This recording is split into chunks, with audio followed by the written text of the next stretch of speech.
몸과 마음의 쉼을 찾기 위해, 휴식과 안정을 위해 현대인들은 도시를 떠나 자연을 찾습니다. 자연의 수많은 이름 중에서도 숲이 전하는 기운은 특별하죠. 맑고 상쾌한 공기와 함께 특유의 청량한 향기를 선사하는 건 바로 나무들입니다. 나무의 건강한 기운과 목자만의 따뜻한 느낌을 얻기 위해 현대를 사는 이들은 목조 주택으로 시선을 돌리고 있습니다. 나무로 만든 집, 우리가 생각하는 목조 건축물의 이미지는 꽤 단편적일지도 모릅니다. 하지만 첨단 공법과 만난 목조 구조물은 현대의 그 어떤 건축물과 견주어도 뒤지지 않는 성능을 자랑하는데요. 목조 건축 속에 깃든 기술, 그 비밀을 확인해 보겠습니다.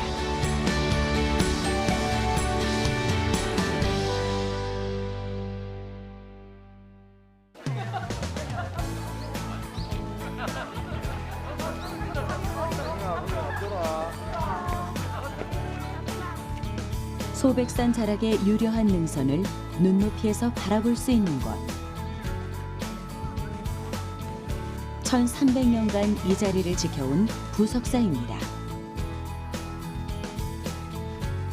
현존하는 가장 오래된 목조 건축물 중 하나로 손꼽히는 부석사 무량수전.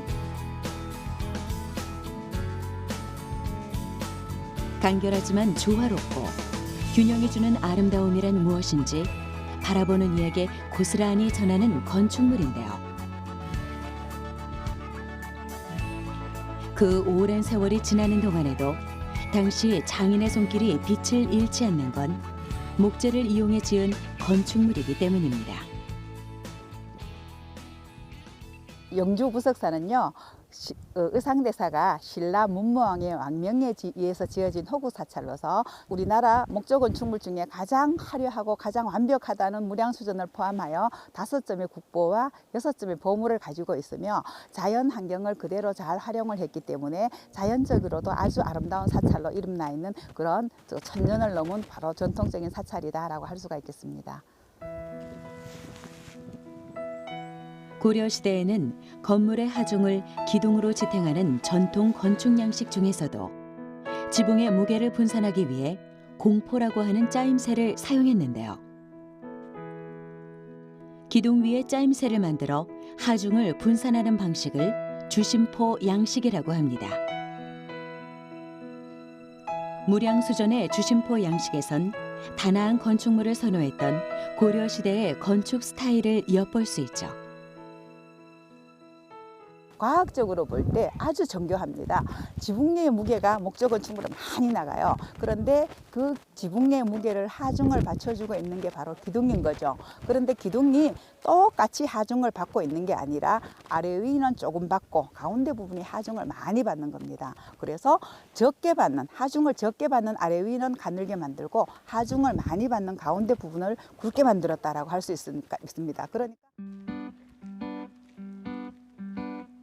무량수전의 앞마당 끄트머리엔 마치 하늘에 떠 있는 듯 특이한 경관을 이루고 있는 누각이 자리하고 있는데요.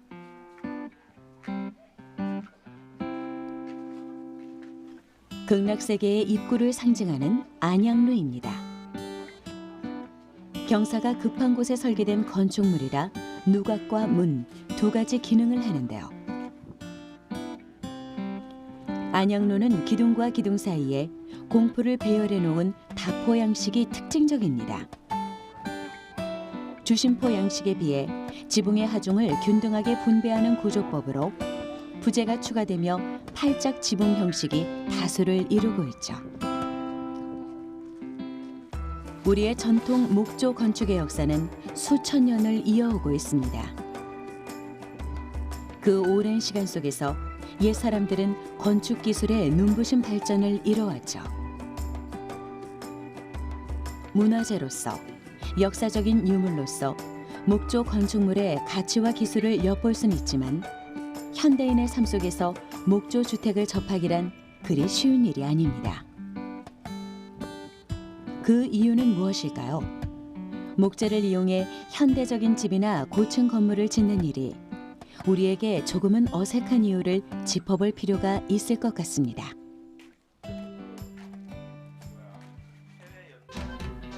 초가집도 없애고 마을길도 1970년대 범군민적 국가 개발이 시작되면서 공장과 주거용 건축 산업이 일어났습니다.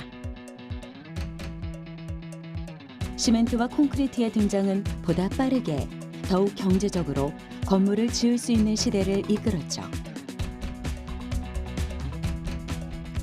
압축 강도가 강한 콘크리트에 인장 강도를 높이기 위한 철근 구조가 결합돼 건축물의 대형화, 고층화가 가능해진 겁니다. 또한 거푸집의 활용은 선과 면을 자유롭게 이용해 다양한 공면을 구현해내며 건축 디자인의 영역을 한층 넓혔습니다.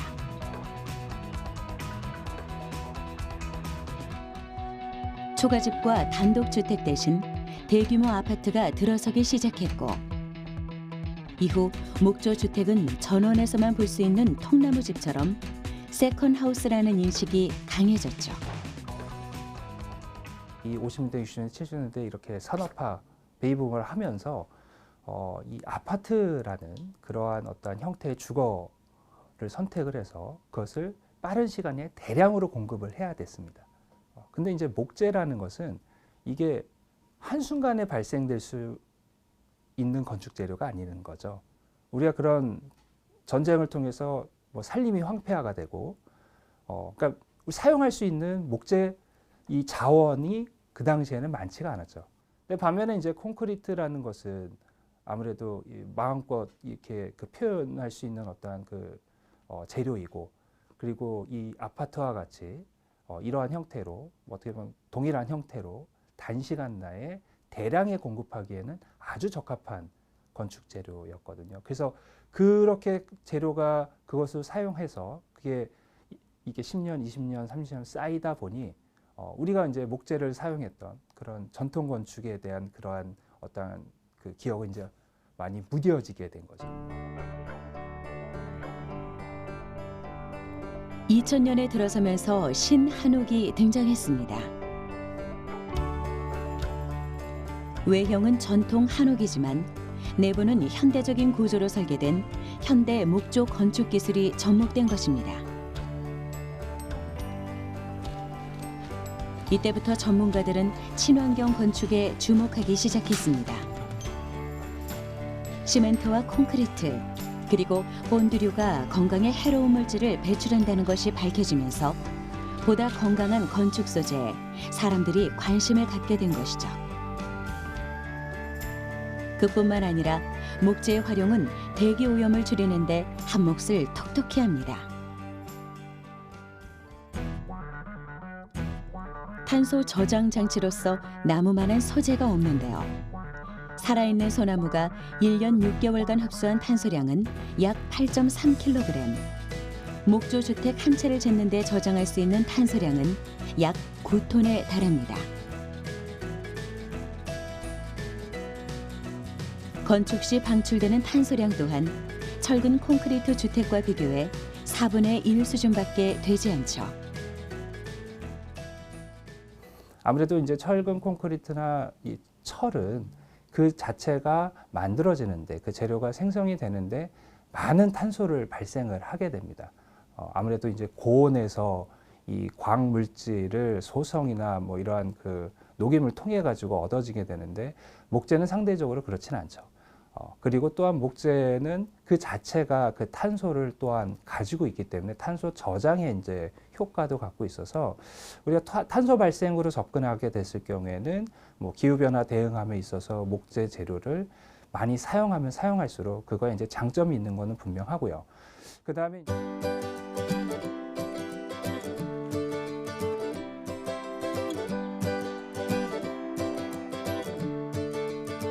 경상북도 상주시의 한적한 동네. 이곳에 한 채의 목조 주택이 자리 잡고 있습니다. 시골 창고에서 흔히 쓰이는 플라스틱 골판으로 외벽을 두르고 무심하게 커다란 합판을 지붕에 얹어놓은 듯한 외관. 내부는 어떨지 궁금한데요. 집 안으로 들어서자마자 시선을 사로잡는 거대한 구조물들.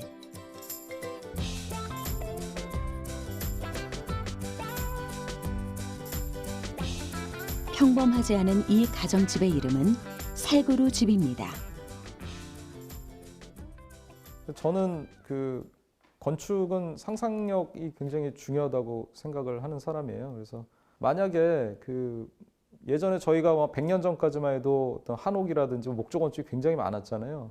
근데 그런 것들이 갑자기 다 없어졌는데 그게 만약에 계속 지속됐다면 지금 어떤 컴퓨터 기술이라든지 지금 목재 구하기가 굉장히 쉬워졌으니까 이제 그런 상황에서 만약 목조 건축이 어떻게 진화를 해왔을까 이런 궁금함이 생기더라고요. 그러면서 어떤 전통 건축이라든지 이런 거에 대해서도 연구를 해왔고 그리고 이 새그루 집에 대해서 어떻게 보면 설계를 시작하게 된 거죠. 저한테는 어떤 저의 상상의 어떤 건축을 판타지를 어떻게 보면 이룬 집이라고 보시면 될 것 같습니다.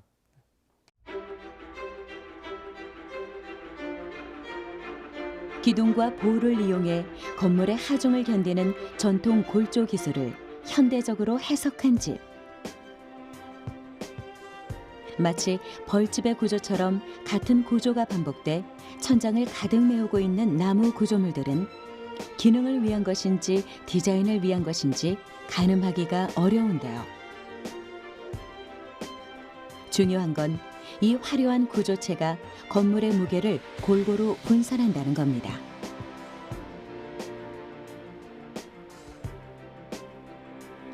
천장과 연결된 커다란 새그루의 나무는 집의 중심축이 되는 기둥입니다. 지붕의 무게를 지탱하는 기둥을 합판으로 만든 나무의 형태로 디자인한 것이죠. 얇은 나무판을 여러 겹 붙인 합판이 기둥의 역할을 할 수 있는 건 공학 목재로서의 강도를 지니고 있기 때문입니다. 이러한 공학 목재의 장점과 전통 목구조의 특징을 한눈에 볼 수 있는 새그루 집. 인상적인 점은 공포의 결구식 구조를 현대적으로 적용한 것입니다. 공포는 저희 보면 이제 궁궐이라든지 절이라든지 이제 그런 예전에 대형 건물, 대형 목조 건축물에서 많이 쓰였던 부분인데 저희 한국 전통 건축이 지붕이 굉장히 무겁잖아요. 근데 그 지붕의 어떤 무거운 하중을 기둥 하나로 다 받기가 부담스러움이 있으니까 그런 어떤 공포가 기둥의 하중을 어떻게 보면 좀 분산해주면서 기둥으로 전달하는 그런 역할을 했죠. 그러면서 굉장히 특이한 어떤 구조 방식, 결구라 하면 이렇게 나무를 엮는 방식인데 굉장히 특이하게 그 구조체, 공포 결구체를 만들어냈거든요. 그런 것. 전통 목구조에선 지붕과 기둥을 연결하는 공포가 위치해 있죠. 지붕의 무게를 분산시키는 것뿐만 아니라 구조물을 짜맞추는 특수 기술을 통해 고정못을 사용하지 않는 공포. 새그루 집에선 나무의 무성한 잎처럼 공포가 펼쳐져 있는데요. 4,000개의 나무 조각들을 조립하듯 엮어놓은 공포는 그 수만큼 지붕의 무게를 견디며 구조체의 역할을 합니다.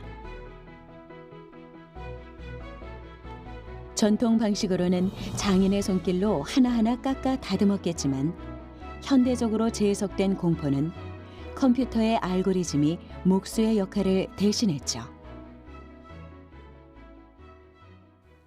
기본 원리는 굉장히 간단해요. 근데 어떤 이 가지 하나, 요 부분, 이런 부분, 가지 하나에 그것만 제가 이제 어떻게 보면 고안을 한 거고, 나머지는 컴퓨터를 통해서 알고리즘적인 어떤 이런 툴을 써서 어떤 수학적인 연산을 통해서 번식을 한 거죠.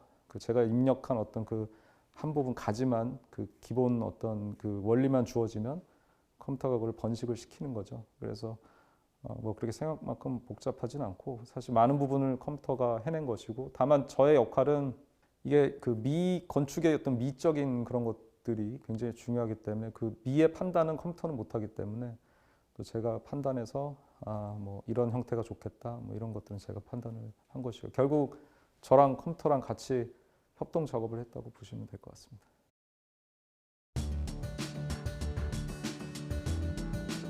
김재균 교수의 상상처럼 전통 목조 건축이 콘크리트에 가려지지 않고 지금까지 진화를 거듭해 왔다면 어떤 모습으로 우리 곁에 존재할까요?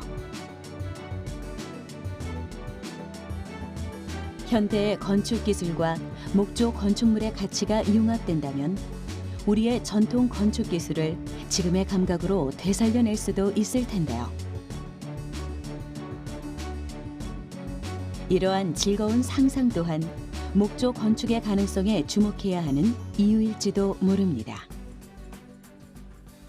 계속 해왔던 주제가 동아시아 목구조를 리크리에이션 재탄생하는 이런 게 제 목표이기 때문에 그것의 어떤 숨겨진 가치, 남들이 모르는 그런 것들을 찾아내서 그리고 어떤 현대 기술과 뭐 엔지니어드 우드라고 하거든요. 뭐 CLT라든지 뭐 글로레미라든지 이런 목재, 새로운 목재를 이용해서 뭐 남들이 상상하지 못했던 이런 건축물들을 계속해서 제안하고 만들어내고 설계하고 네, 그런 것들이 궁극적인 목표라고 보시면 될 것 같습니다.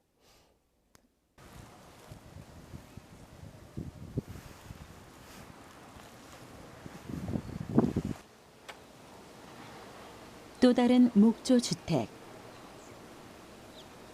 나무결이 살아있는 흰색의 외벽부터 시선을 사로잡는 이 집의 이름은 CLT 하우스입니다. 이름처럼 CLT라고 하는 구조용 집성재를 사용해 집을 지은 건데요. 일반인들은 집 짓는 데 사용하는 구조용 집성재에 관해 그리 관심이 없겠지만 CLT 하우스는 시공부터 건축 전문가들의 관심을 모았습니다. 목재를 평생 연구한 학자의 집이자 국내 사례가 전무했던 집. 목조 주택의 미래를 현실로 만든 특별한 집의 중심엔 공학 목재가 있습니다. 이 집은 이제 CLT라고 하는 재료로 지어진 이제 집이 되겠는데요. 이 CLT라고 하는 거는 이제 비교적 이제 최근에 전 세계적으로 개발된 재료로서 이제 굉장히 이제 강도도 강하고 지금까지 이제 개발된 재료 중에서 가장 이제 우수한 재료, 목재 재료다라고 그렇게 이제 평가받는 집인데. CLT란 특수 제작된 목재입니다. 집성판의 방향을 수직 교차해 여러 겹으로 부착시킨 것이죠. 두께가 균일한 목재들을 섬유질 방향과 평행하게 배치한 것을 집성판이라고 하는데 이 집성판을 수직 방향과 수평 방향으로 차례로 교차해 붙이면 구조용 집성재인 CLT가 완성됩니다. CLT의 특징은 구조재이면서 마감재의 역할을 하는 데 있습니다. 거실과 방의 넓은 벽면을 CLT 공법으로 시공한 이 집의 경우 집 전체의 하중을 벽체가 견뎌내는 구조인데요. 강도가 매우 높은 CLT는 원목 구조재에 비해 변형이 거의 없고 크기와 길이에 제한이 없기 때문에 천장이나 벽 등 다양한 공간 디자인에 활용됩니다. 이와 동시에 판재가 촘촘히 배열된 특유의 구조를 그대로 노출시켜 내부 마감재로서 인테리어 효과를 낼 수도 있죠.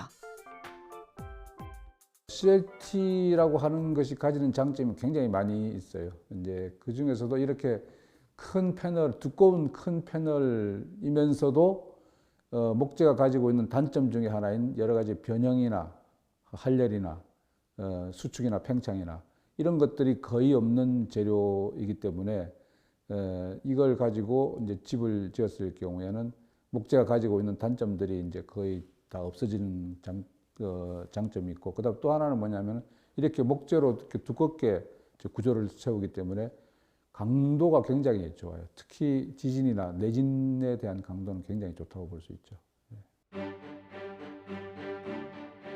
CLT 하우스는 4가지 구조 공법이 적용됐습니다.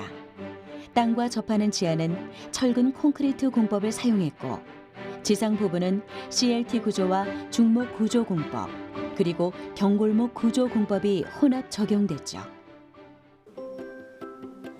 경골목 구조는 목조 주택의 건축 공법 중 하나인데요.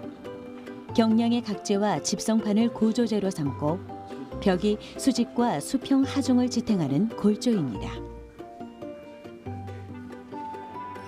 목과 결합 철골을 사용해 시공하며 지붕이 가볍고 단열성이 좋다는 특징이 있죠. 경골목 구조라고 하는 거는 이제 큰 부재를 쓰지 않고 작은 부재를 여러 개를 이제 모아서 이제 거기에 외부에다 합판이나 이런 거 붙여서 패널로 만드는 거예요. 그러니까 작은 기둥을 여러 개 이제 써서 패널을 만들어서 지어진 공법을 우리가 경골목조 공법이라고 하거든요.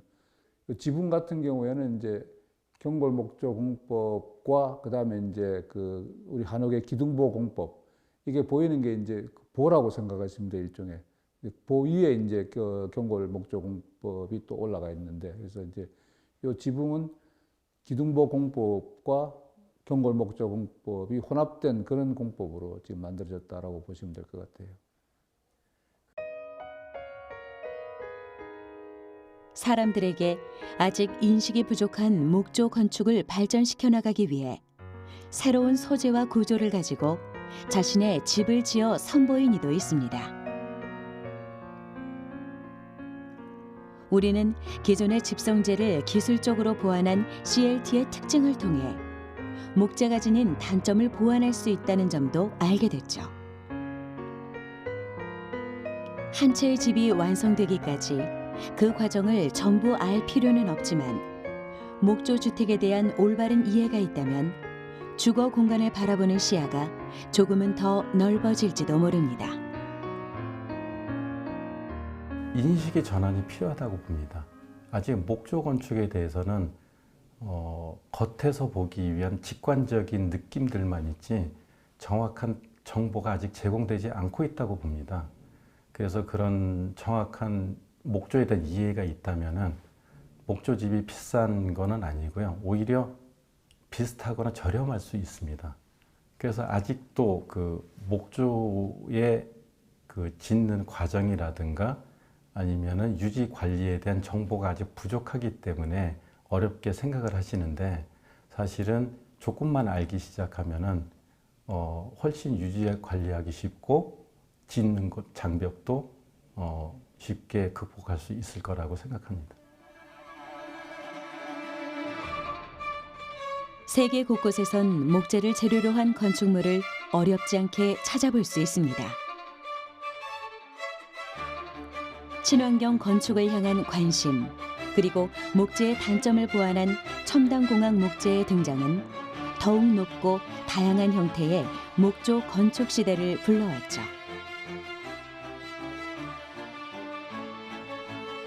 2009년 영국 런던에 세계 최초의 고층 목조 건축물 슈타트 하우스가 완공됐습니다. 골격에서부터 외벽, 계단까지 모두 목재로 이루어진 이 아파트의 높이는 29m. 이를 시작으로 세계 각국에서는 마천루를 향한 목조 건축 경쟁이 시작됐습니다. 지상 18층, 약 85m 높이로 지어진 노르웨이의 미에스터르네. 지난해 3월에 완공된 이 건물은 당시 세계에서 가장 높은 목조 빌딩이란 타이틀을 거머쥐었지만 상층부 7개 층에 콘크리트 슬라브를 사용해 완전한 목조 건축물이라고 보기엔 어려움이 있었죠. 2019년 말 오스트리아의 수도 빈에서 새로운 세계 최고층 목조 건축물이 완공됐습니다. 호호 비엔나라는 이름을 가진 이 건물은 24층 높이의 건물로 공항 목재인 CLT를 바탕으로 만들어졌죠. 지진의 위험을 안고 살아가는 일본에서는 내진 성능이 우수한 목조 주택이 주를 이루는데요. 최근 일본의 한 건축회사는 70층 목조 빌딩 건축 계획을 발표했습니다. 세계의 목조 건축 트렌드가 점점 초고층으로 향해 간다는 걸 알 수 있죠. 더 고층으로 가기 위해서는 목구조가 갖고 있는 한계가 분명히 있습니다. 그래서 그것을 어떻게 보면은 인지하고 이 하이브리드로 가는 거죠. 그래서 이제 코어층은 철근 콘크리트가 아주 중요 어떤 그 강도 부분은 잡아주고 그 다음에 이제 부수의 강도를 이런 CLT 모듈화라든가 이것을 같이 하이브리드해서 올리게 되면은 캐나다 같은 경우에는 대학 기숙사 같은 경우에 그런 식으로 해가지고서는 18층, 뭐 20층 이상을 올리고 있는 그러한 건축물도 만들어져 있기 때문에 그런 식으로 접근하는 것도 저는 뭐 좋은 접근 방법 중에 하나라고 생각을 합니다.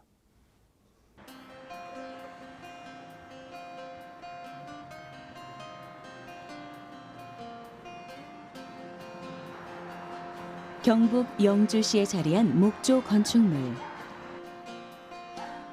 한그림 목조관이라는 이름을 가진 이 건물은 우리나라의 목조 건축에 있어 조금 특별한 의미를 지니고 있습니다.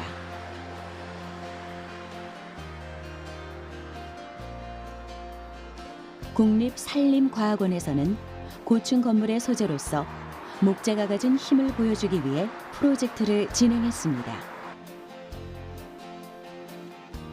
그리고 사택으로 지어진 한그린 목조관이 바로 그 결과물인데요. 이곳에서는 지금 고층 목조 건축의 가능성이 증명되고 있습니다. 일단 이 건물은 미래를 위한 건축이다라고 얘기할 수 있는데 그 미래 건축이 가져야 되는 그 키워드 중에 친환경을 빼놓을 수가 없거든요.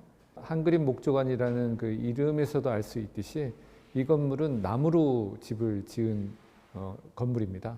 일반적으로 생각하기에 일부분만 나무를 사용하거나 또는 내장재로 목재를 사용했거나 뭐 이렇게 생각하실 수 있지만 전체 건물에 엘리베이터와 코어만 빼고 난 나머지는 전부 다 목재로 구성이 되어 있다라고 보시면 되고요. 한그린 목조관은 5층 건물로 국내 목조 건축물 중 최고층을 자랑합니다. 국내 목조 건축물의 높이는 18m로 제한돼 있지만 고층 목조 건축 연구를 위해 지어진 이 건물은 건축 구조 기준에 의해 1m가량 더 높이 지을 수 있었죠. 우리나라에서 최고층이자 최고 높이의 목조 건축물이 탄생한 겁니다.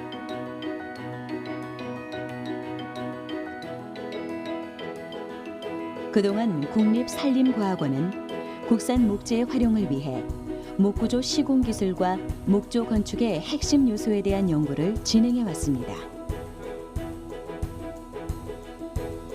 한그린 목조관에는 그 기술이 고스란히 녹아 있는데요.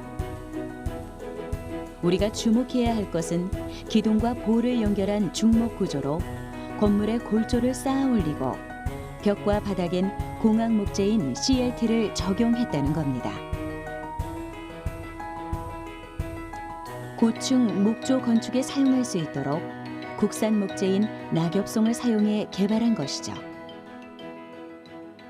고층으로 올라가려고 할 경우에는 그런 경골목 구조보다는 대단면 구조용 집성재 또는 그 CLT 구조용 집성판이라고 하는 재료를 쓰는 것들이 적은 양의 목재 재료로 큰 힘을 받을 수 있기 때문에 그 구조적으로 유리한 면이 있습니다. 이 건물에서는 구조용 집성재를 이용한 기둥보 골조가 한 3분의 2 정도를 차지하고 있고 우리나라에서 그 제조한 국산 구조용 집성판 이 나머지 한 3분의 1 정도를 구성하고 있습니다. 그래서 두 가지 골조로 모두 5층까지 그 보여준 게 굉장히 의미가 있는 내용이라고 할 수가 있습니다. 그게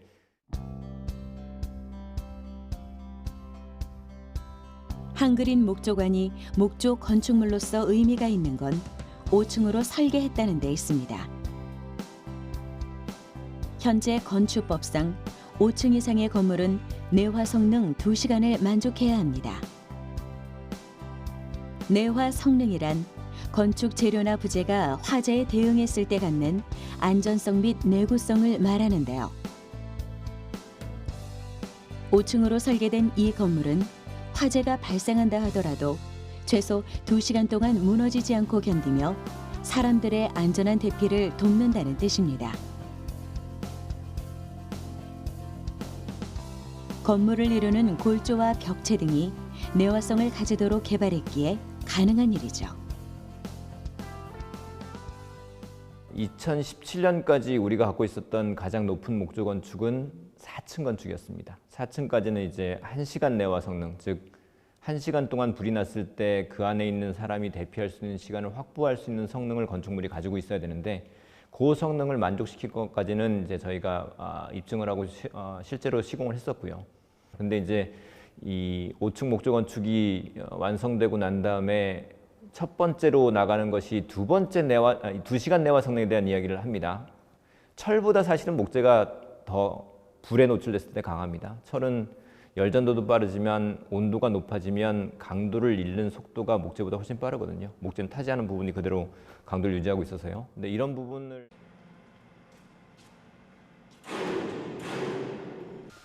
많은 이들이 목조 건축물은 불에 취약할 거라는 편견을 가지고 있는데요. 정말 목조 건축물은 화재에 약한 걸까요?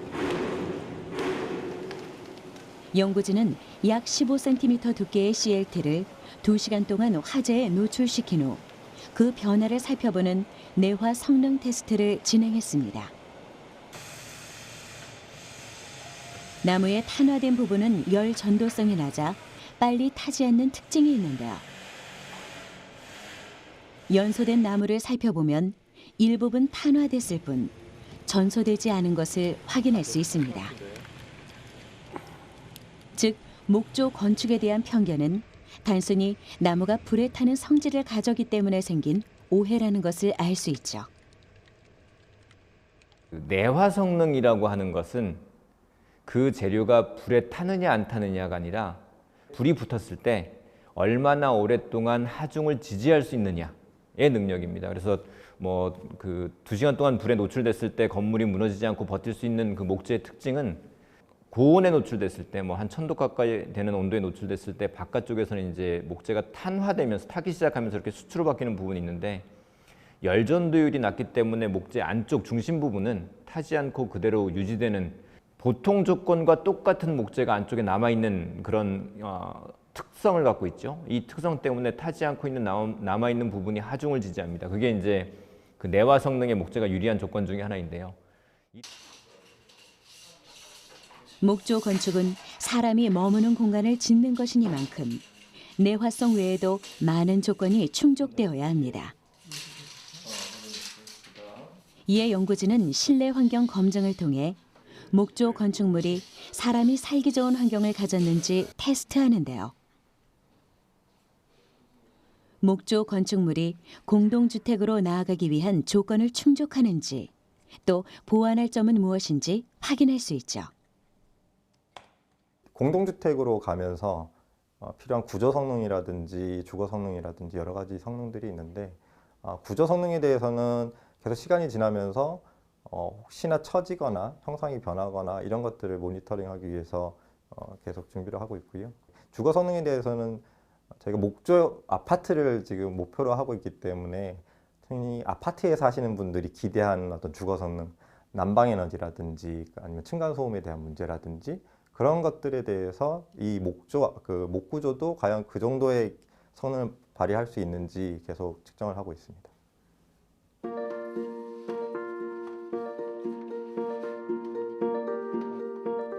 현관문에 무언가를 설치하는 연구진.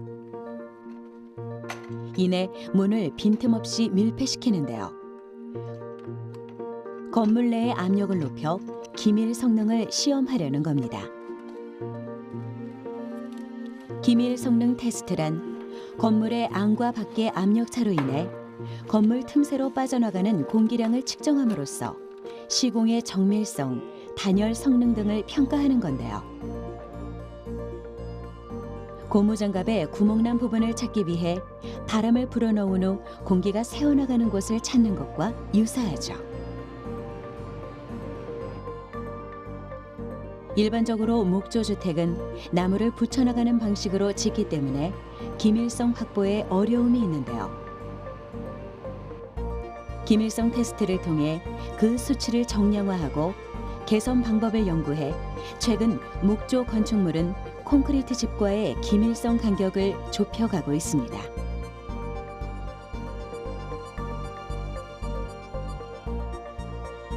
또 다른 실내 환경 실험 현장. 이번엔 목조 건축물이 공동주택의 바닥 충격음 기준인 50데시벨 이하를 만족하는지 테스트한다는데요. 네, 백머신 준비됐나요? 네, 준비됐습니다.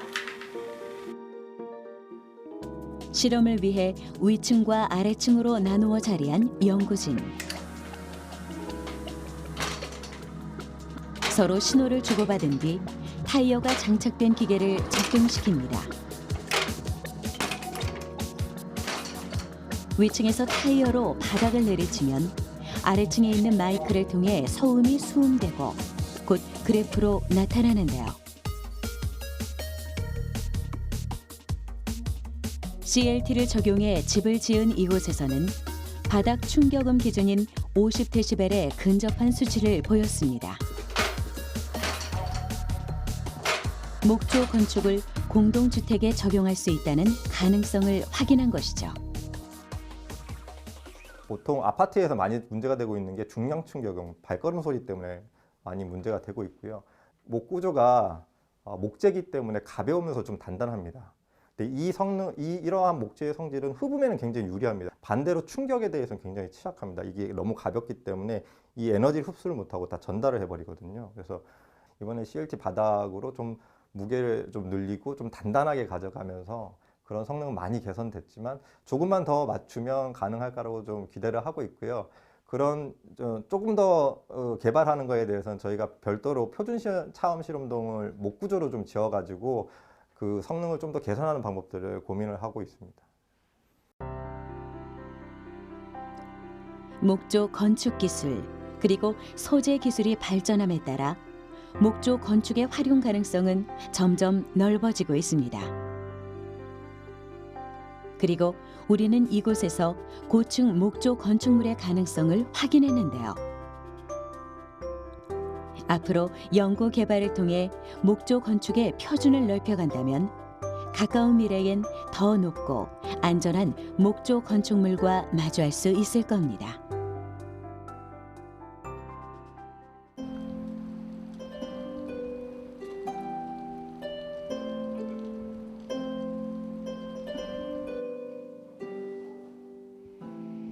높은 천장과 탁 트인 내부를 자랑하는 것. 목조 건축의 아름다움을 엿볼 수 있는 이곳은 남북 산림협력센터 중 유일하게 목조 건축 방법으로 지어진 관리동입니다. 산림청에서 국내 목재 산업의 활성화를 위해 또 대형 목조 건축의 기초기술 확립을 위해 시범 모델로 제시한 목조 건축물이기도 하죠. 저희 관리동은 구조형 집성재를 이용해서 중목 구조로 지어진 건물로서 목 구조가 가지는 장점 중에서 첫 번째 온습도 조절이 가능하다는 장점과 두 번째 또 친환경적인 자재를 사용했다는 점, 세 번째로서는 이제 목 구조가 지진과 화재에 강한 강점을 가지고 있는데 일반인들이 잘 모르시는 경향이 있습니다. 그래서 이 건물을 목 구조로 지음으로써 이러한 장점들이 있다는 것을 교육 자재로서, 교육 장소로서 활용하기 위해서 지어졌습니다. 남북 산림협력센터는 대강의실과 사무실 건물이 이어져 있는 대형 목조 건축물로 중목 구조를 기본 뼈대로 해 만들어졌습니다.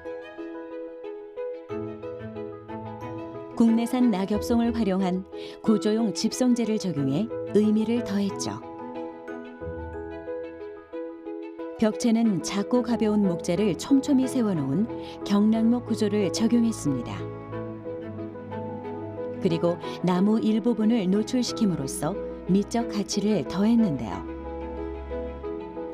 여기에 내화성을 높이기 위해 석고보드로 마무리해 완성도를 높였죠.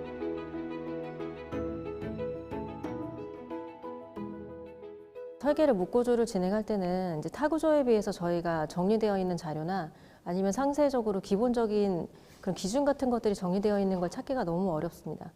그래서 저희도 이제 설계를 진행할 때 하나하나 지금 기본 뭐 기둥, 보 이런 뼈대를 만드는 단계부터 시작해서 마감하는 상세까지 하나하나 계속 의문을 던지면서 그 질문에 대한 답을 찾았어야 되는데요.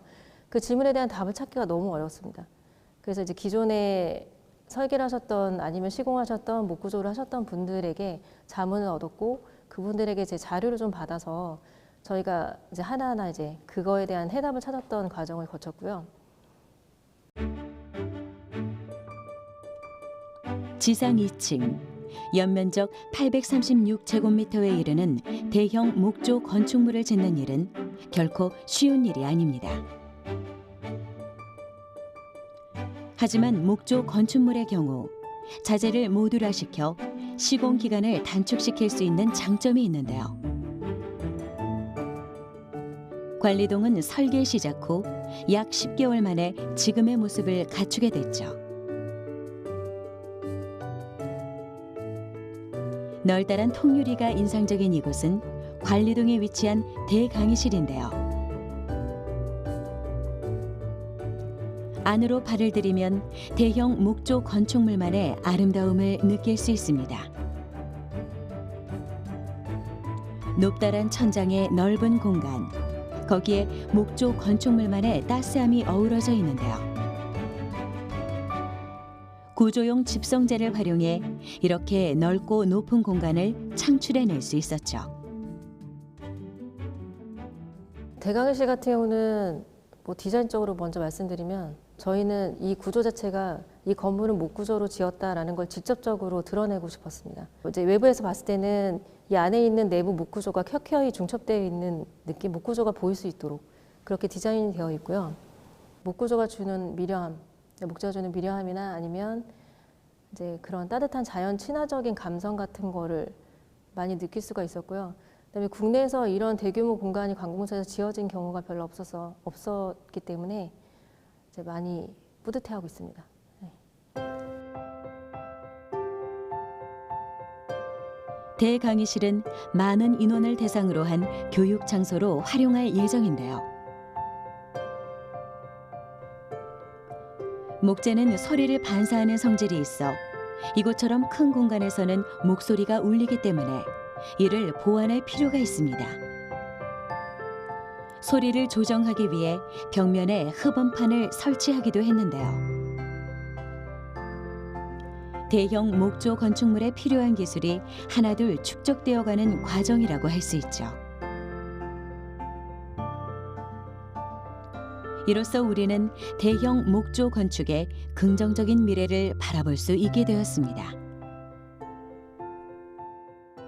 이 공간을 시공하면서 설계부터 시공하면서 가진 생각은 이 공간이 남북 산림 협력 교류의 공간으로서 여기 오시는 분들은 남북 관계에 관심 있으신 분들이실 거고 그리고 또 모르시는 분도 오시겠지만 이곳에 오셔서 일단 남측과 북측의 산림 교류에 대해서 많이 알아갔으면 좋겠고요. 그리고 목조 건물에 대해서 목조 건물의 안정성과 목조 건물의 장점들을 많이 알아갔으면 좋겠습니다.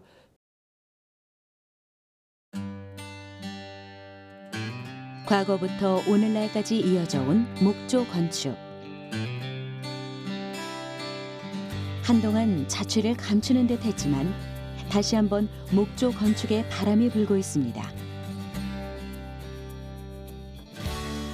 예전과 달라진 점은 기존 목재의 단점을 보완하는 기술과 재료를 바탕으로 한층 진화되었다는 건데요.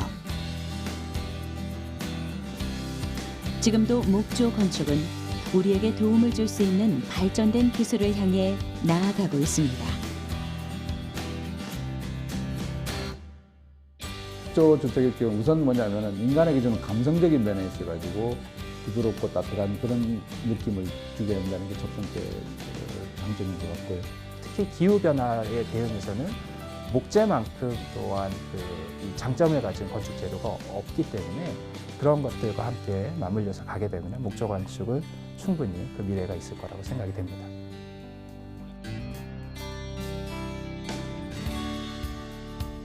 더 높게, 더 크게 입지를 가지고 있는 목조 건축물. 변화의 가운데 목조 건축 기술이 자리하고 있는데요. 미래에 더욱 새로운 기술이 등장한다면 그것은 분명 사람을 위한 기술일 것입니다.